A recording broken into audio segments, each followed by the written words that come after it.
Hello everyone. If you have been following our research, you will see how the decodings of sacred geometries, mandalas, scriptures, the Nazca Lines, geoglyphs, petroglyphs, hieroglyphs, the Book of Enoch, various cultures and belief systems, the research of real-world data, those halos in the sky, earthquake data, the mimic map, and much more decode into a technological and mechanical realm, a construct of vast magnitude and magnificence, described and depicted everywhere in our history, the same story of the underworld, the heavens and their workings, repeated over and over no matter where you look, a history and knowledge we seem to have forgot. Pieces of a jigsaw that slot together into one amazing construct and conclusion. There is a creator. In our previous video, we showed how the sun's 24-hour path works within this model. After looking back in history to see how the sun's return path is depicted, we arrive at the Egyptian depictions of the 12 gates, the sun's return path in the underworld. Today, One Conscience is going to take you on that amazing journey, which we will break down further after the presentation. Okay, so today we're going to look at the book of Angel-The12, the summary of the book of what is in the underworld. So what this book is it is a journey of the sun's path as it takes it through the underworld from the western gates back to the eastern gates to rise again. So let's begin. I want to say from the start that if I mispronounce any words, I apologize. I'm not fluent in Egyptian at all, and any corrections are welcome. The beginning of the horn of Amentet, which is the uttermost point of the deepest darkness. The first hour.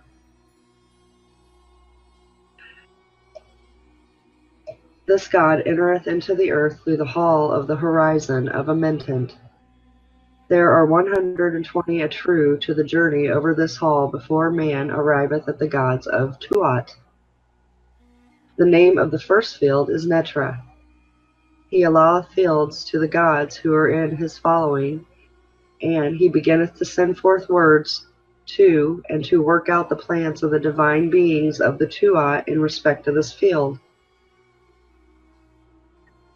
Ushimehatu Heftira is the name of the first hour of the night which guideth this great god through the hall.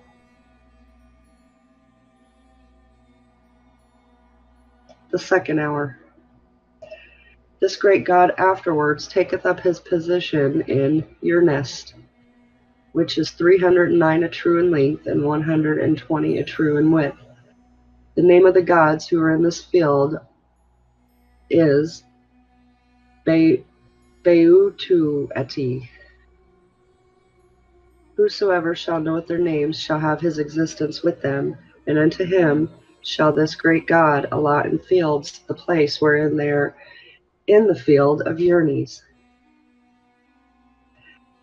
He shall gods who stand up. He shall travel on in the following of this great god. He shall enter into the earth.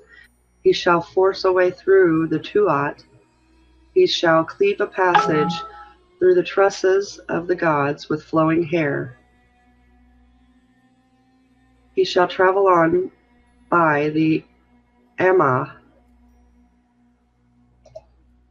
after the emptying of the lands. He shall eat bread cakes in the boat of earth, and there shall be given unto him the forepart of the Tatuba. She sat Meketnebs is the name of this hour of the night, which guideth this great god through the field. The third hour. This great god afterwards taketh up his position in the fields of the Peru gods, the fighters. And this great god paddleth his way over the stream of Osiris, in sailing up this field, which is 309 a true long and 120 a true wide. This great god uttereth words to those who are in the following of Osiris to this city, and he alloteth them estates which are situated in this field. Beu Shiteu, or hidden souls, is the name of the gods who are in this field, and whoever knoweth their names upon earth shall be able to approach the place where Osiris is, and there shall be given unto him water for his field. Netnibu Ahepera Atu is the name of this field. Whosoever shall know these hidden similitudes of the hidden souls in the correct form wherein they are depicted in Ament of the Tuat.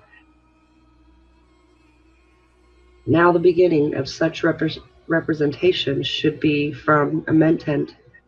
These figures, I say, shall act as magical protectors to that man upon earth and in Netterhurt, regularly and unfailingly.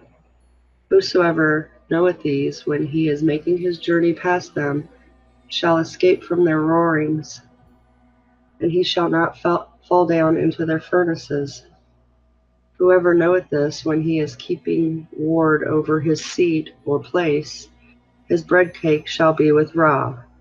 And whosoever knoweth this, being soul and spirit, shall have the mastery over his legs, and shall never enter into the place of destruction, but he shall come forth with his attributes, and shall snuff the air for his hour. Then Tent Beu is the name of the hour of the night which guideth this great god.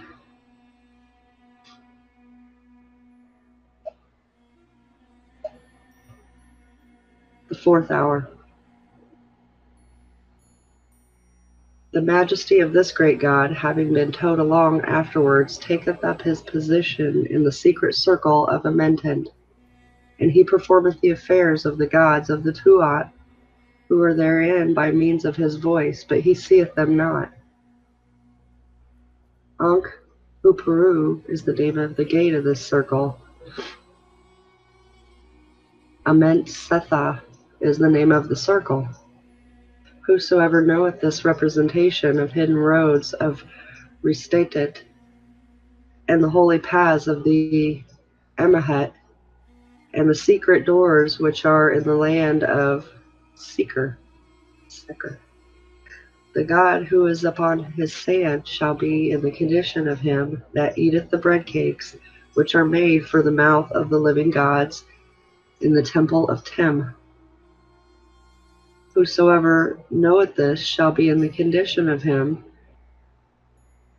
that is Mat on the ways, and he shall journey over the roads of Risatha, and he shall see the representations of the Amahat.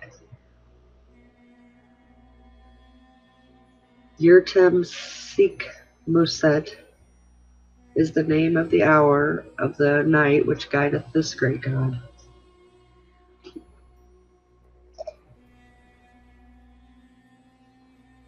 The fifth hour.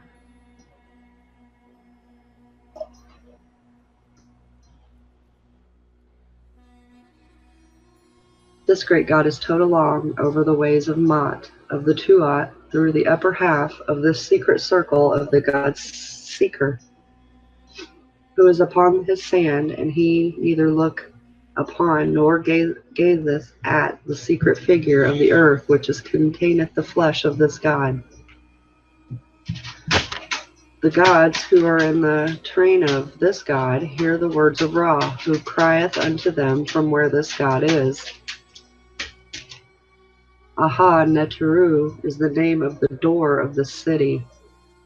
Ament is the name of the circle of this god, and in it are the secret paths of Amentent, and the doors of the hidden palace, and the holy palace of the land Seeker, with his flesh, and his members, and his body, in the divine form which they had at first. Beu Amu Tuat is the name of the gods who are in this circle. Their forms, Aru, who are in their hour, and their secret shapes, Heperu, neither know nor look upon nor see this image or similitude of Seeker or the hawk himself.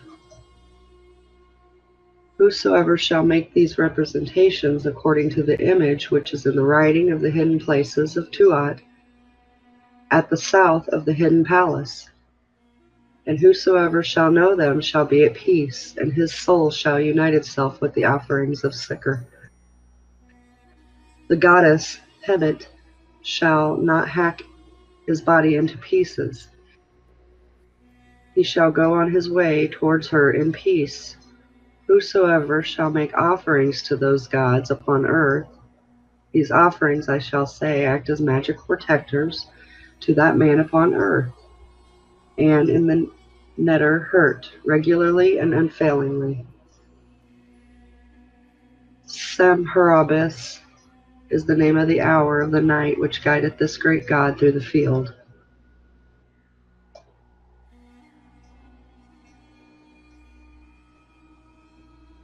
The sixth hour.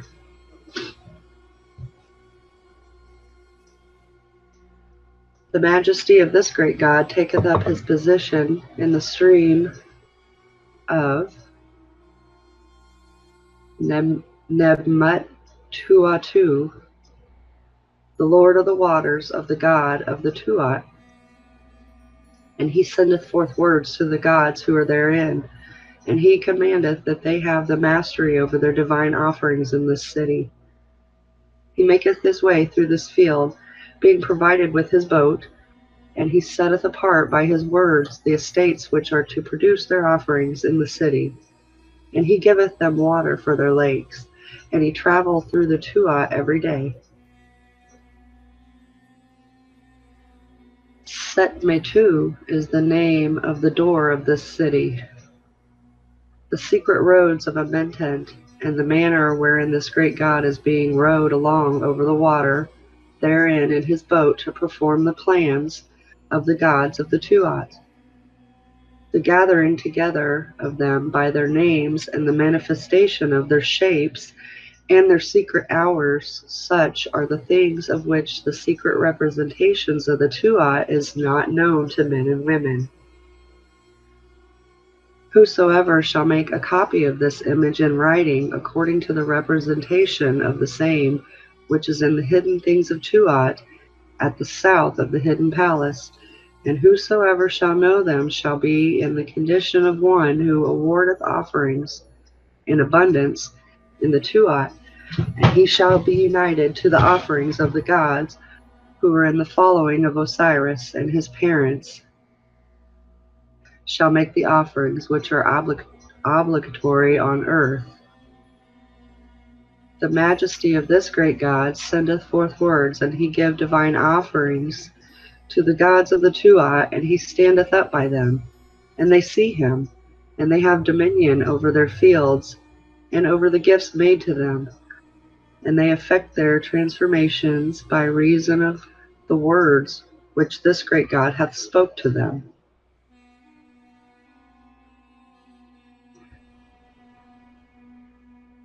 Mechet Nibtu Atiuo is the name of this field, which is the road of the boat of Ra. Mespirit Taramat is the name of the hour of the night which guideth this great god through the country.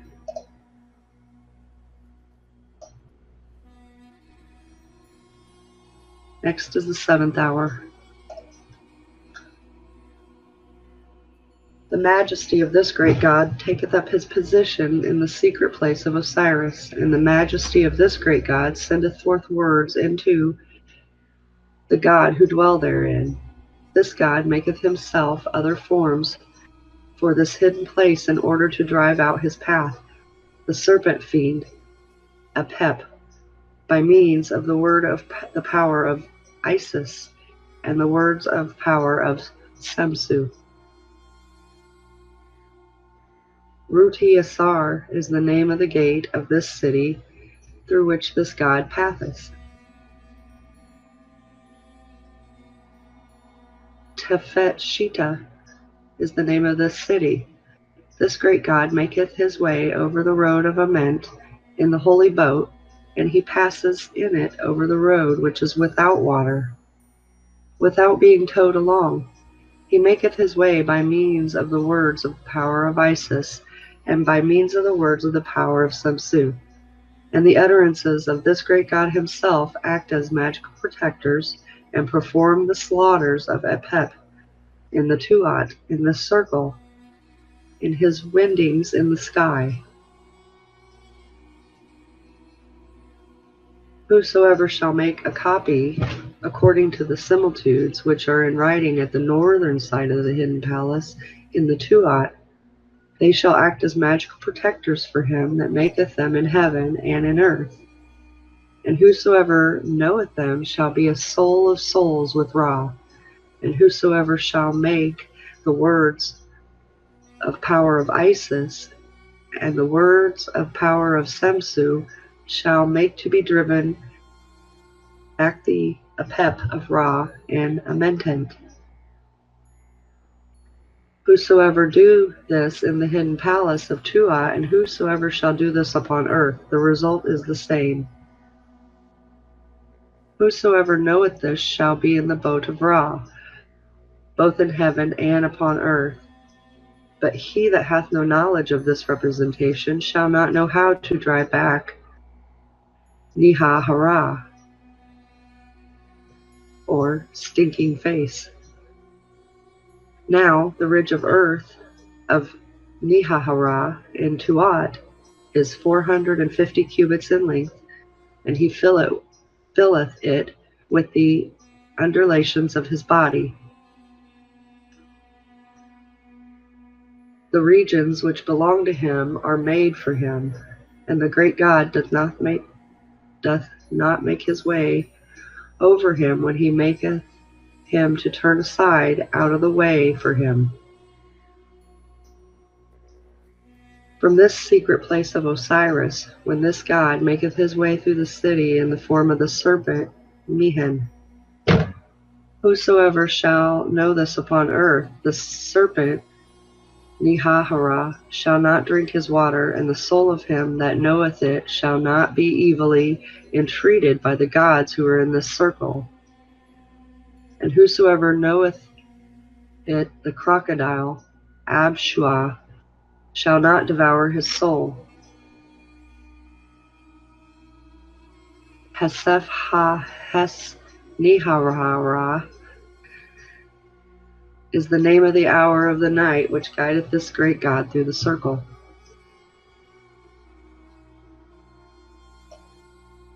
The 8th hour.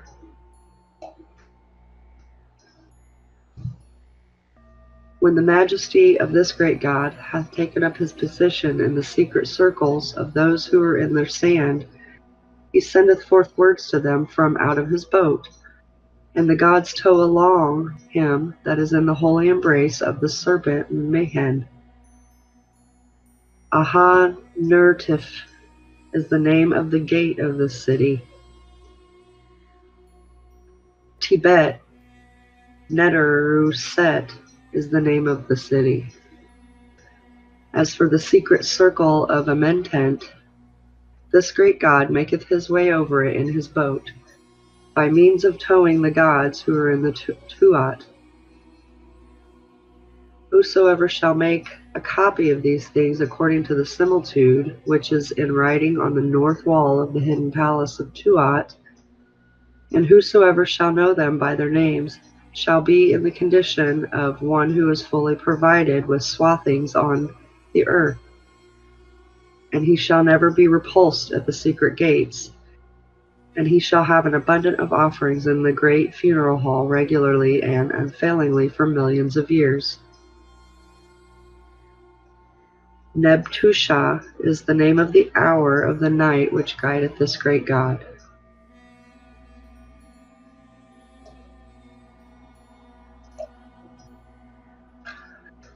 The 9th hour.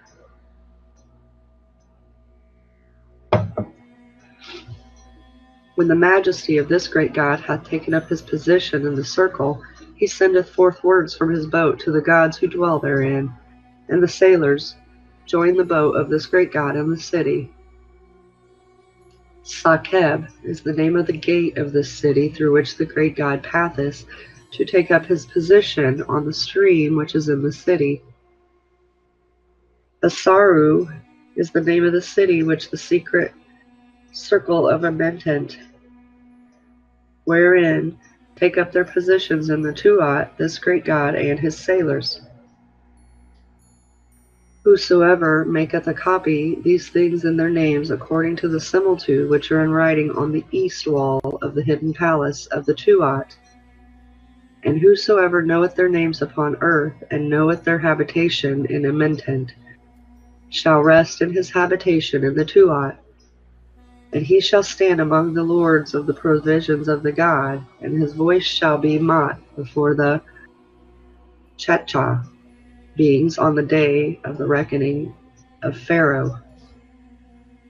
And these things shall act as magical protectors to him that knoweth them upon earth. Machnebs is the name of the hour of the night which guideth this great God in the circle.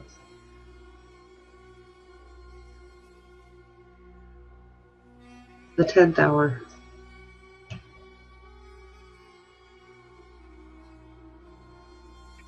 The majesty of this great God taketh up his position in the circle, and he sendeth forth words to the gods who are in it.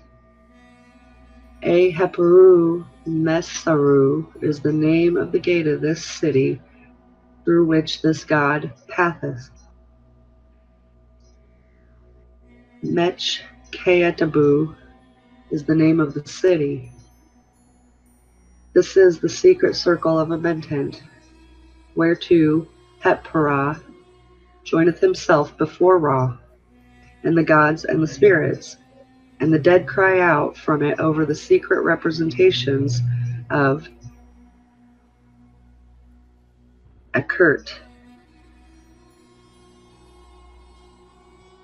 Whosoever shall make a copy of these representations according to the figures which are depicted on the east wall of Ament, and whosoever knoweth them by their names shall journey around about in the Tuat, and shall travel through it. And he shall not be driven back, and he shall flourish with Ra. Tenteneth Swahakabu is the name of the hour of the night which guideth this great God through the secret ways of this city.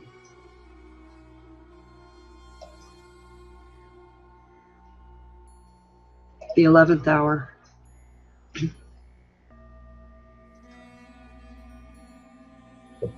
The majesty of this great God taketh up his position in the circle, and he sendeth forth words unto the gods who are therein. Sekhentuatiu is the name of the gate of this city through which the great God passeth. Ringkurt Apthat is the name of the city. This is the secret circle of the Tuat into which the great God passeth on his way. And he come forth at the eastern mountain of the sky, the eater of eternity. The form thereof is in the presence of the serpent Petra, which dwelleth in this city, and they, the gods, place themselves in the train of Ra, when the birth of Heper upon the earth is just about to take place. Whosoever shall make a copy of these representations according to the figures which are depicted on the east wall of the palace of Ament, in the hidden places of the Tuat, and whosoever knoweth them shall be in the position of him that divideth his offering, and of him who is spirit, who is suitably equipped to travel both in heaven and upon earth regularly and unceasingly. Sebit Nab Aheseph Buemert is the name of the hour of the night which guideth this great God in the circle.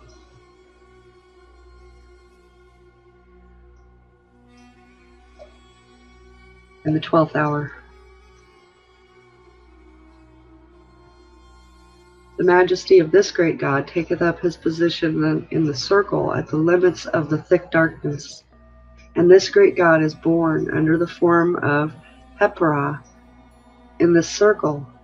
The gods Nu and Amu and He and Heet are in this circle at the birth of this great God, when he maketh his appearance from the Tuat, and taketh up his place in the Matet boat, and riseth from between the thighs of the goddess Net. Benen Netteru is the name of the gate of this city. Heperkekuhemesti is the name of the city. This is the circle of the Tuat, wherein the great God is born, when he maketh his appearance in the Nu, and taketh up his place in the body of Nut. Whosoever shall make a copy of these representations, according to the figures which are depicted on the east wall of the palace of Ament of the Tuat, they shall be magical protectors to him that knoweth them upon earth, both in heaven and on earth. At this point the light beginneth to come, and it is the end of the thick darkness which Ra travelleth through in Amentent, and of the secret matters which this great God performed therein. He who hath knowledge of the whole or part of the secret representations of the Tuat shall be condemned to destruction. Whosoever make a copy of these representations, according to this copy of what is in Ament and Tuat, cannot be looked at or seen. And whosoever shall know these secret images shall be in the condition of spirit who is equipped for journeying, and shall come forth from, and shall descend into the Tuat, and shall hold converse with the men and women who live there regularly and unfailingly millions of times. The end. Okay, the sun's return path home to the east. Let's break that down a bit more. I'll take you over to the Nazca Lines. So the sun arrives at the Tumi in the far west. The Tumi being the ceremonial knife which switches off the signal. Basically, it's a kill switch. If you remember the overlays, the Tumi, the ceremonial knife. A nice image of it there. So this is a process that's handling the shutdown of the sun projector in the west, basically, and following its connections here. You'll see what it's connected to, mechanisms, cogs. Take a good look, people. This is the mechanisms in the underworld which would handle the shutting down of the sun when it arrives in the west. And this would be here, the sun isolator. I would call this a geoglyph. Break the signal, kill the projection, isolate it, then all the other processes follow. And there's the solar clock, the timing, so you know it's timed event. Sun's arrived in the west, shut it down. This is what you're really looking at. How the technology works and controls and manages the sun. Do we have any evidence in the real world of these kind of events? Yes. This is the signal detected on the mimic map. You can see on here. I've started using overlays with our map in the background so you can make out the maps a bit larger than they show. And you can see these amazing signals going around. Now I've added the chakras and some Nazca Line overlays to this, so you can get an idea what's going on. If you watch it carefully, you will see it looping round, going to various places. Now remember, we're looking at the 12 gates, so the sun's return path involves going through 12 different gates. And this is the return path, looping over and over, backwards, forwards, popping in and out of everywhere. It doesn't make a lot of sense until you overlay the chakras and the Nazca Lines, and then you can start seeing where it's really going and what's going on. So the mimic signal we've seen, which was the winter equinox in 2016, that's where the signal came from. This is one of the sun's return paths in the underworld. It returns back to the east. If you watch this carefully, it'll go through its system of various locations in its cleaning cycles that it's obviously involved in. It'll arrive back over in the east eventually, and if you watch the bottom of the screen carefully, you'll see all the signalling to tell the rest of the system sun's arrived back in the east, reset the system, shut it down. So Watch carefully at the bottom. There we go. Signals, reset the system, sun's arrived.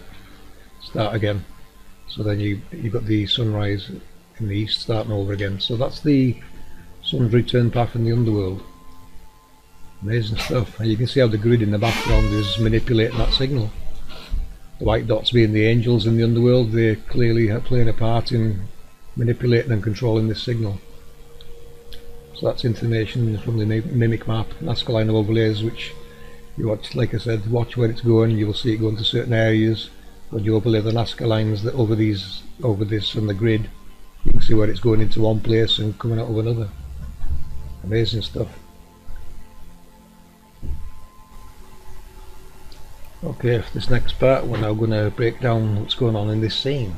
The middle register, we're going to have a quick look at that, and we're going to show you how that relates to the two me in the west. If you notice these characters here, the arms are missing, in other words disconnected. It's been switched off, shut down. The sun's reached the west, shut it down. So there, right there, that's an off switch, disconnected. Of course, with this kind of process comes waste. There's waste to manage and dispose of, so there's some waste in that depiction. And the other components of the projection system is here. You've obviously gone through a cleaning cycle, no projection. That's pretty straightforward to look at that image. Right, the middle register, oh no, sorry, the top one. Top right there, you can see the tree of life scene yet again. That should be becoming a very common theme by now, the tree of life scene. It's depicted everywhere in every culture and religion. We knew this. We depicted this everywhere. We knew how this worked. We were taught this. You just can't get away from that once you start looking into this. These tree of lives are going to pop up everywhere. And of course they're going to need new fuel, so the new fuel is generated. I'll be explaining a bit more about that process soon. And of course waste management again, which One Conscience will be talking about in a few moments. We've got some waste management to dispose of. So there has to be in the underworld processes and means of disposing of waste materials, and places where the sun's going and all these luminaries projectors go for a cleaning cycle. So you know there's clearly a maintenance going on there. But I'm going to pass you over to One for her take on this.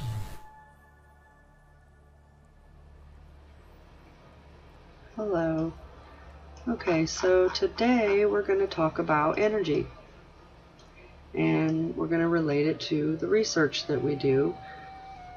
So did you know the word energy from the Indo-European root is poti, meaning powerful, and from the Greek word energia means activity or operation, basically being at work. To fully grasp the workings of our world, one must understand the various kinds of energy. Every single event that occurs in this world is an energy transformation of a particular type. The sum total of energy in the world is constant. It's an infinite flow, and it manifests itself in various forms. These forms can undergo transformations. Energy can only be indirectly observed and measured as it manifests itself in these different forms. It can be further characterized through its observed properties. So, what kind of energies are there? Well, basically, they're all either kinetic or potential. Kinetic energy is due to movement. Potential energy is stored and waiting to happen. Now, these can be further broke down by the characteristics of the energy itself.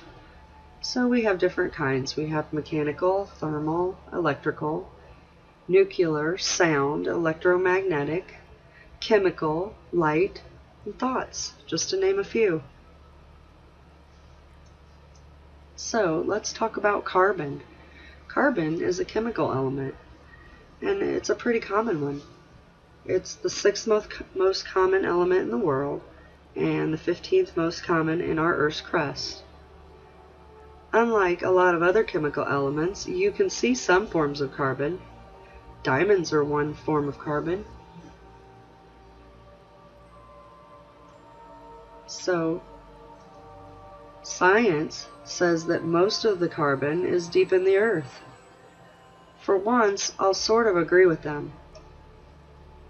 Amorphous carbon is a third form of carbon, and it's a lot harder to see since, unlike diamonds and graphite, it doesn't have a crystalline structure. It's commonly known as coal. So carbon is the building block for all life on Earth, and a good chunk of the total amount of it that's held in the Earth is living or dead organic molecules. So, how does this tie to volcanoes? Well, the carbon cycle comes from the volcanoes, from the process happening in the underworld. And eventually, after it comes to surface and cools, it becomes rock or mineral. It does become our new land. This is the creation process. Angel technologies below are what cause lava, the carbon, and the volcanoes. These are the vents of the underworld and the designed waste and recycle system. Through the creation system, what is needed gets used. What isn't needed or has fault is pushed to the waste holding tanks, or the magma chambers. When the basins get full, they release and a cleaning occurs. These are our eruptions. Some have a steady flow for long periods. So you have to kind of think of it that all these different tubes are leading to a certain spot, the basin, the holding tank. And if there's so many, it has to steady flow out. We can see this with Hawaii.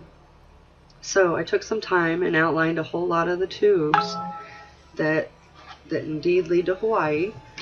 And you can see why it had to have a steady flow. Somewhere along the line, it must have bottlenecked recently, and I think that led to the explosion, or old tubes that weren't used opened up. So then we do have our exploders, the ones that blow every time. They're usually high in silicon, and when they become full, they do blow.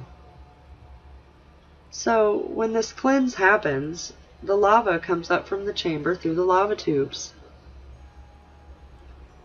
These tubes appear to be constructed, as we can see here in these photos. There is little to no lava traces after the tube has cleared. So this tells me it's designed to push the waste up and out and clear the tube until the next cleaning cycle. These lava tube systems run for miles and miles and connect to grids on the underside. As we can see here, I've connected several of these systems. We speculate there must be shutoffs to these, so to speak. Something will shut off the flow, which allows the tubes to be cleared. The ancients knew this process very well, and they shared these processes with us.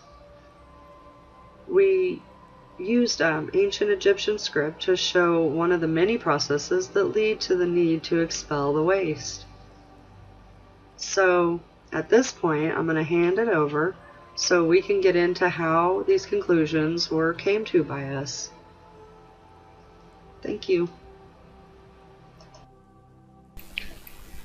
For a more technical breakdown of the process, I'm going to play some clips made by Roger from Mud Fossil University, whom has been experimenting with particle acceleration. So please don't copyright strike me, Roger. I'm one of the good guys, and I know this information will help you. You see, I agree. They are reinventing the wheel over and over, as I will demonstrate after these clips. Okay, Roger from Mud Fossil University today was discussing ether again, which I've been working on for years now, and we have photographed it in experiments. and sent all that information off years ago to all the top universities, never heard a word. But all of a sudden they decide they have discovered ether. Now, I think this is kind of disgraceful, to be perfectly honest with you. Plato and all the rest of them back then knew about ether. According to the ancients, they spelled it ether or ether. It's also called the quintessence. Now, all of a sudden they decided, oh, we found the fifth element. Well, guess what, my friends? Fifth element was also in Plato's Timaeus. Speaking about air, Plato mentions there is a most translucent kind called the name ether. It's really very, very, very poor form. Now, everybody knows I've been working on ether and light and everything for years. I've been posting this. Nobody's been paying attention to it, really. I mean, very few. And so I got this from my friend today, Aaron. Physicists confirmed the discovery of a fifth force. All right? They're taking credit for discovering something that's been known for throughout history. Physicists confirmed discovery previously unknown. It's not previously unknown. The fifth fundamental force. This is really not right. Somebody should speak out against these people. They do this kind of stuff and take credit for things that they've dismissed, and then all of a sudden they decide that it's good again. I'm going to show you the real facts. This is ether right here. All these dots are ether. And the reason they are glowing like this is because it's in a darkened room and a laser pulse, red laser light coming through here, which only has a tiny, tiny, tiny dot right in the center here. But when it comes through, it forces the opening of space around it and forces these regions to go into other people's regions. They glow at that point. All the molecules in space own a region. They're happy there. Once you start pushing something through that ocean of particles that are happy, they become disturbed. When they do that, they glow. All right, you saw that field coming through, and what it is there's a little dot in the center, and it's crushing through there just like it does with a sonic wave in a jet, breaking the sound barrier. Now, there's the particle beam. All right, that's all it is right there. That's the beam. That's what comes from this, and what causes this wave to open up is this beam. Well, all of a sudden it's saying, holy smokes, I'm being sucked in faster. You see that? That's accelerating. You can't tell me that's not accelerating. There's not a person on the face of this planet can say, oh, that's nothing. No, that doesn't mean anything. Well, yes, it means something. It means that that thing is accelerating. And when it starts accelerating, it's being pulled faster because it's being forced through this venturi.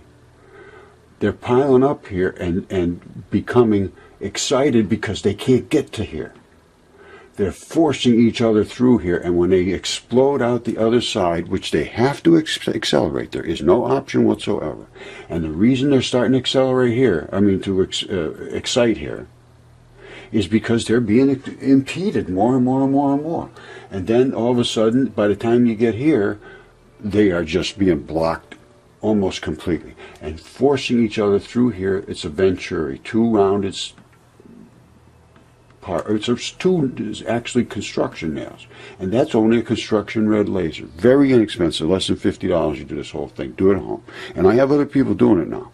And I'm going to show you some fabulous shots I just got yesterday. We're looking into them right now. Very, very interesting. Now, what comes out of here is the particle beams that we all know about. Is these? They call that the what do you call it? The patterns that the double slit experiment, where they have the things on the back, the impedance or whatever they call it. I can't think of it. But anyway, all it is these are electrons coming out of here, forcing each other away from this side and that side. So you're seeing them get away, and by the time they come out here, they can sort of flip around all they want. But primarily, this is pushing this way, and this is pushing this way. They're both pushing both ways. So you end up with a beam in the center. That's why you see the real bright beam in the center.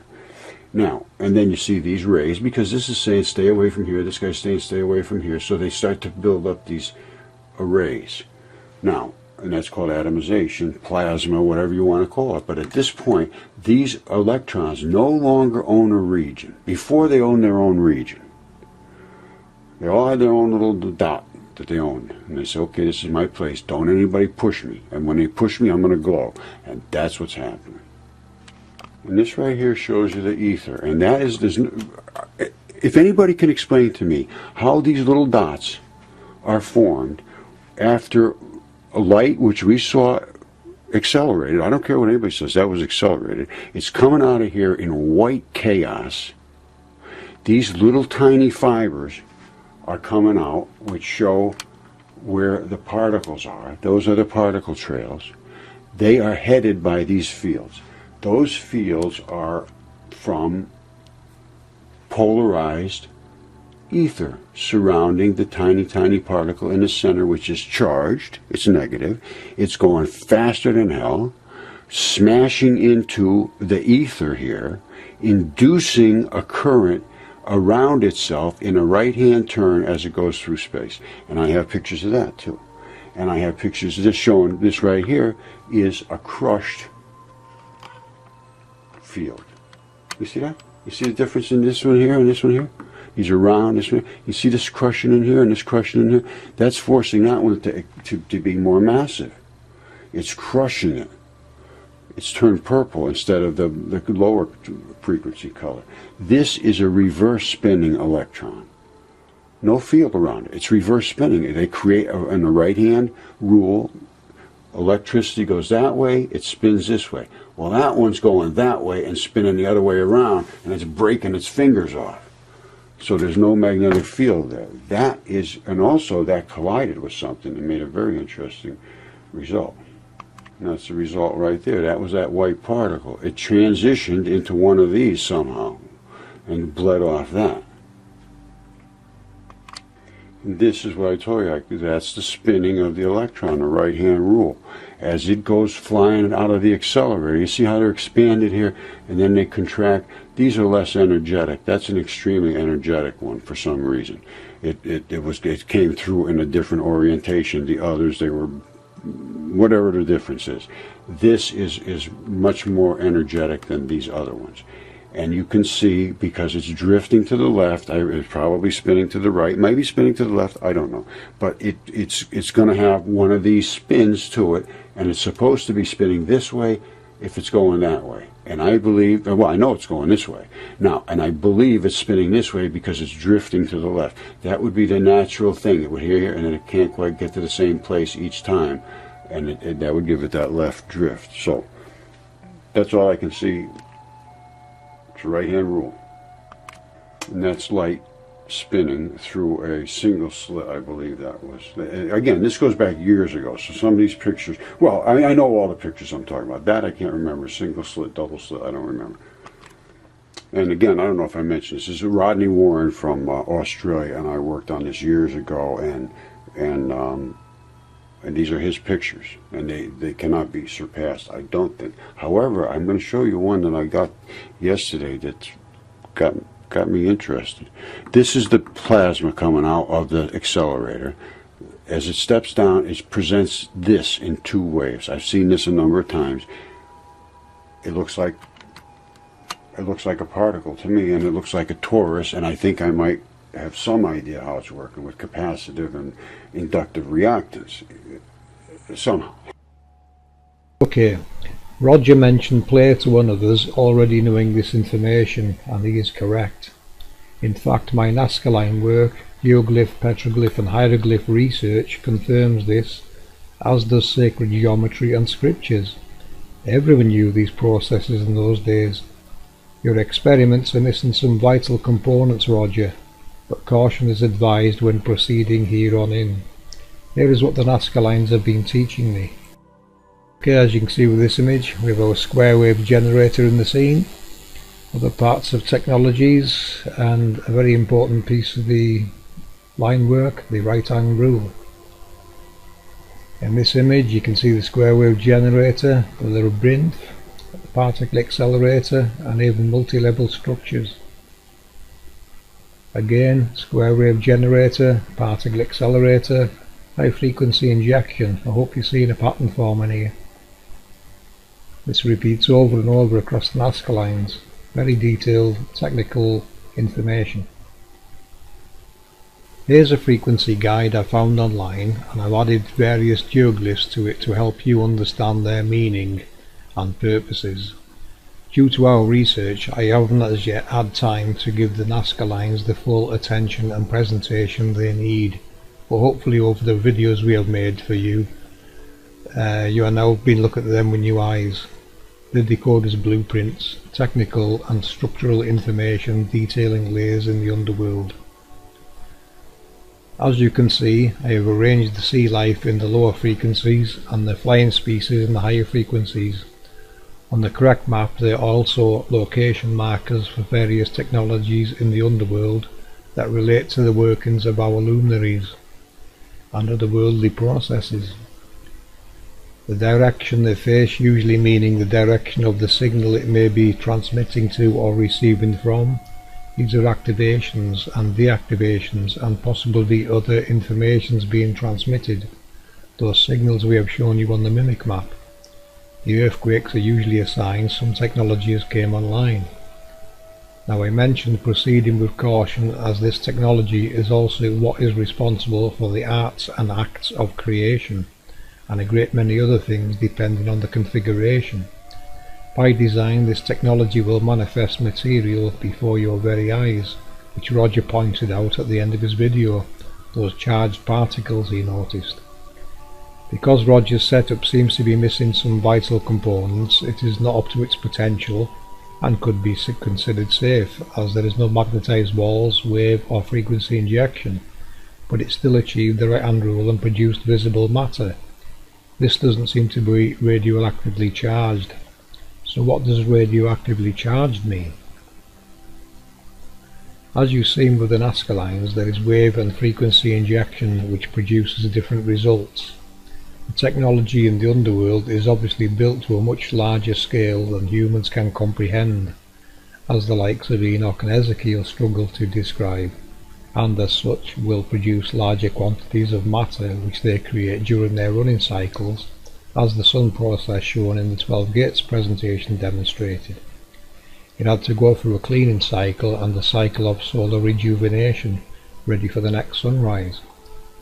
This material is basically radioactive material or nuclear waste. This is also what we would call lava, and as one conscience mentioned, it is managed and ejected into our realm and becoming landmass or sand if ejected into water.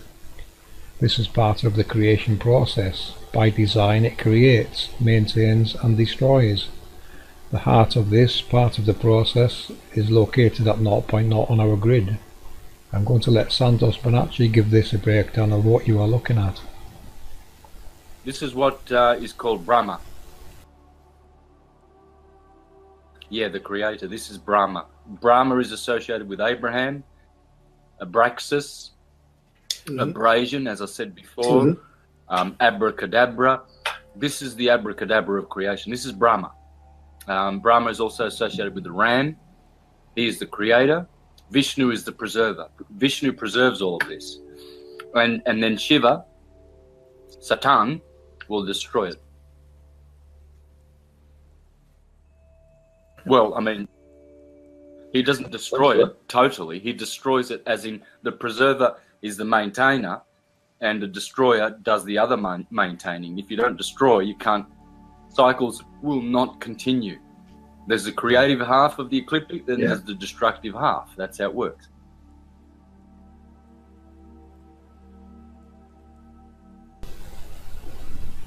Some fantastic words and information from Santos there, who has been a great help to this research with his wealth of knowledge and information sharing. Between the observant Stan Smith, Santos and our research, we have concluded the halo projections in the sky, which mainstream are calling sundogs, are what Ptolemy termed epicycles, so in essence this research confirms Ptolemy's model as correct. So what are these halos? They are part of the projector system that is projecting our luminaries into the heavens.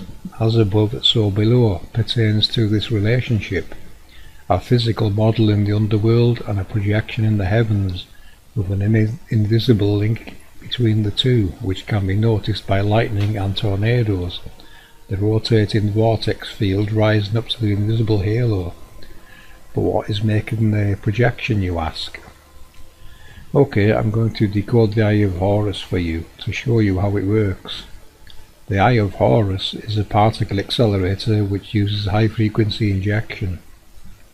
The eye itself is a chamber with which you would place your hot created coals as told in scripture. The hot coals are the radioactive particles it creates and ejects from the eyes round about it, as described by Ezekiel.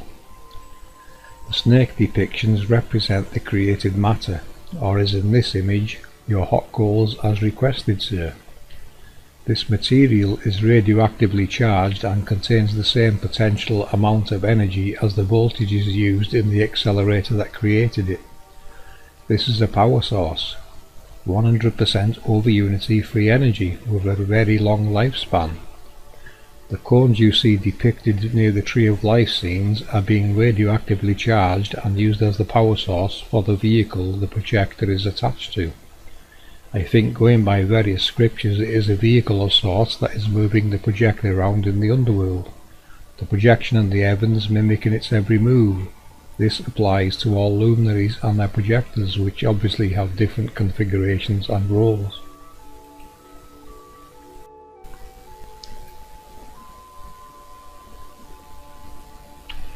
Do we have any evidence of particle accelerators and radioactively charged materials to relate this to in the real world? Of course we do. I'm going to take you back to the 1800s and see what Mr. Tesla was working with in those times.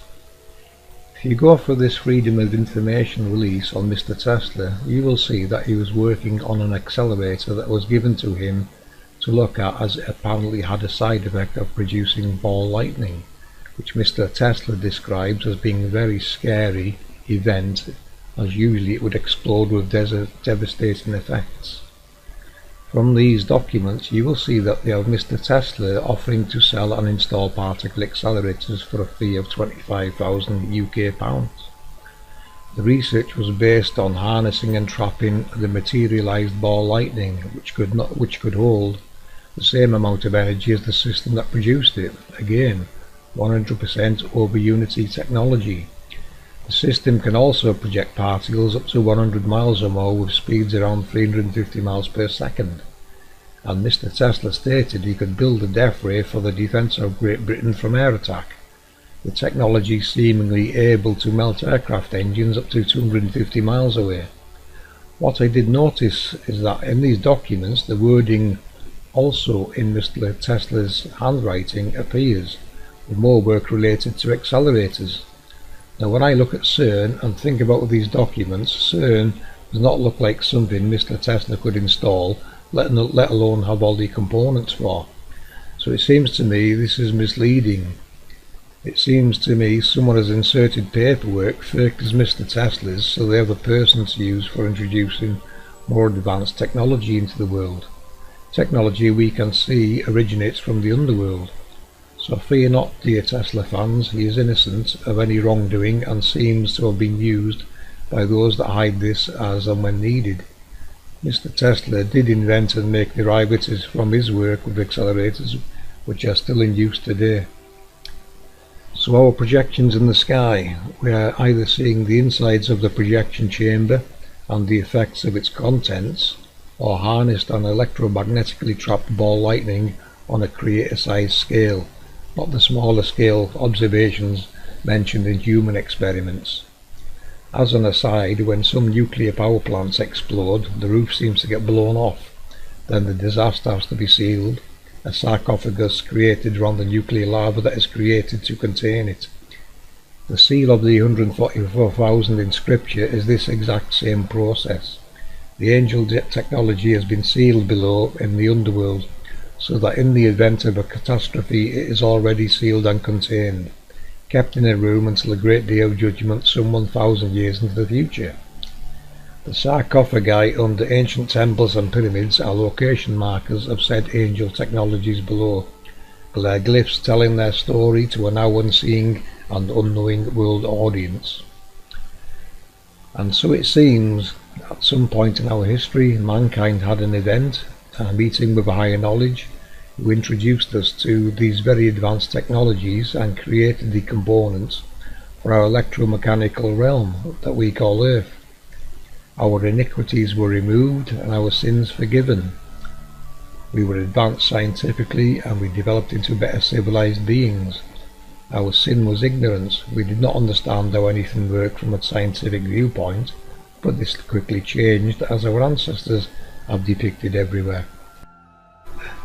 Okay, so these are the two cruises that we looked into for trying to figure out what the heck they got going on for the Polynesian Islands. So the first one is coming from New Zealand. So where the little boat is, that's where they start. And they follow the arrows up and around New Zealand. They stop along New Zealand. They then shoot across to Tasmania. They go up and visit the shores of Australia. They go up north of Australia. Then they come back over and they start heading out to the islands. They go out to Fiji and they go out to Tonga. And they head on out, heading east, towards the East Gates. Now the black line is the international dateline split. So there's about 20 hours difference in some of these areas when you cross over the dateline. Now, when we go up to the other one, coming off of California, we start up here in Baja California. They shoot out to Hawaii. They do a roundabout all the Hawaiian Islands. They then head out and go down the Line Islands. They end up Tusamotu. And then they hit a couple more islands and they head back to Baja California. So what they're doing is they are confusing people by visiting. All of these islands are out here, so there's so many. It would be so easy to hide and skew this data and tell people that maybe they're in one place when they're really not. These are separate sets of islands. If people go and look at the times of these islands and what day they're on, it has a lot to tell there. You know, some of these islands are very, very close, but they've already went into Sunday, where some of them are sitting in Saturday, you know, mid-evening.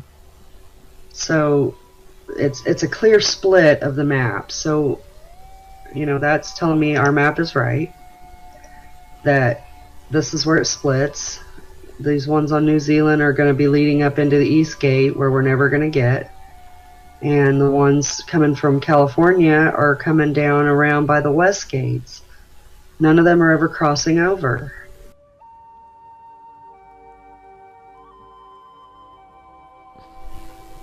Okay, so the divides in the map. Our research reveals they are in these locations to hide the 12 gates. Further research of ours has revealed something very special and meaningful. Ladies and gentlemen, boys and girls, it gives us great pleasure to present to you the 12 pearly gates of heaven. The 12 gates in Revelation 20 long belong to the New Jerusalem, which comes down from heaven to the new earth, verse 10, shining with the glory of God, verse 11. John describes the city. It had a great high wall with 12 gates, and with 12 angels at the gates. On the gates were written the names of the 12 tribes of Israel, verse 12. The gates are miraculous in their construction. The 12 gates were 12 pearls, each gate made of one single pearl, verse 21. And the gates of the New Jerusalem will never be shut, verse 25. The pearl was esteemed of the greatest value among the ancients. It is an appropriate emblem of the highest truth. It is the only precious stone which the art and skill of man cannot improve. Introducing the three gates in the north, the gate of Reuben, the gate of Judah, and the gate of Levi. Introducing the three gates in the east, the gate of Joseph, the gate of Benjamin, and the gate of Dan.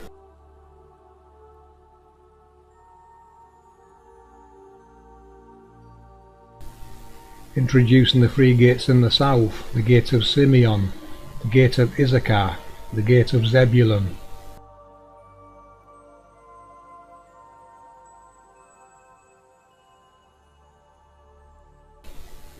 and introducing the three gates in the west, the gate of Gad, the gate of Asher, and the gate of Naphtali. The gates of the New Jerusalem never close. They are eternal safety and peace in the New Jerusalem. There are no enemies to shut the gates against. Access to the heavenly kingdom on the new earth is free and unhindered, and the glory and honour of the nations will be brought into it. Revelation 21:26. The gates face every direction of the compass, and their perpetual openness invites everyone to partake of the goodness of God's grace. Revelation 22:17. Welcome to the realm.